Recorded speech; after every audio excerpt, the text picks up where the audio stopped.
আমার গায়ে ধাক্কা দিয়ে আমাকে ফেলে দেওয়ার চেষ্টা হয়েছে। তারা কিভাবে ভোট কেন্দ্র দখল করবে সেটির আজকে হচ্ছে টেস্ট ম্যাচ হয়ে গিয়েছে। বিএনপি নেত্রী রুমিন ফারহানা ও এনসিপি নেতা হাসনাত আব্দুল্লাহর মধ্যে রাজনৈতিক দূরত্ব কমছে, এমন ইঙ্গিত মিলেছে খোদ হাসনাত আব্দুল্লাহর বক্তব্যে। শনিবার রাতে এক আলোচনা সভায় হাসনাত নিজেই জানান তাদের মধ্যে বৈরী সম্পর্কের অবসান ঘটেছে।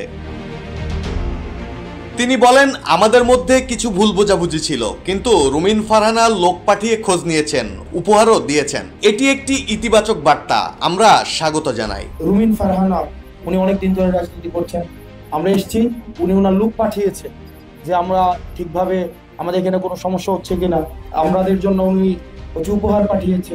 এটা কিন্তু একটা পজিটিভ বার্তা, এটা আমাদেরকে অবশ্যই ওয়েলকাম জানানো উচিত। RICL TMX, যুগের পর যুগ স্থাপনা থাকে মজবুত।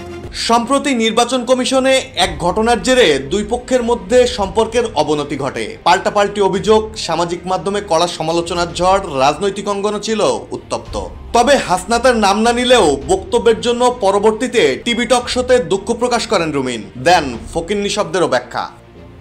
আমি যদি নিজেকে আরো নিয়ন্ত্রণ করতে পারতাম আরো ভালো হতো, কিন্তু দিন শেষে যেহেতু মানুষ, আমি আশা করব আমার কথায়, আমার অযৌক্তিক কোনো ব্যবহারে, অযৌক্তিক কোনো কথায়, অযৌক্তিক কোনো শব্দ চয়নে যদি কেউ কষ্ট পেয়ে থাকেন, ডেফিনেটলি আমি দুঃখিত।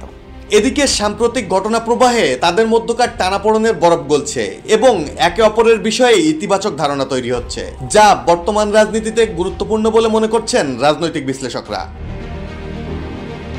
হাসনাত তার বক্তব্যে আরো বলেন, শুধু নির্বাচন নয়, প্রয়োজন বিচার ও কাঠামোগত সংস্কার। এজন্য ঐক্যবদ্ধ আন্দোলনের উপর জোর দেন তিনি। নুরুল হক নূরের উপর হামলার প্রসঙ্গ টেনে বলেন, এই ঘটনা আমাদের জন্য একটি বার্তা।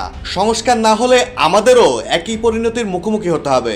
অতীতে তারেক রহমানকেও মুচলেকা দিয়ে দেশ ছাড়তে হয়েছিল, সেটা মনে করিয়ে দেন তিনি। যে নূর ভাইয়ের উপর আক্রমণটা হয়েছে, এটা আমাদের একটা মেসেজ আমাদের জন্য।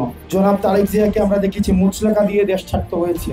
শত্রুতা ভুলে রুমিন হাসনাত সম্পর্কে সম্প্রীতির এই ইঙ্গিত আগামীর রাজনীতিতে কতটা প্রভাব ফেলবে, এখন সেটিই দেখার বিষয়। ডেস্ক রিপোর্ট, জয় জয় দিন।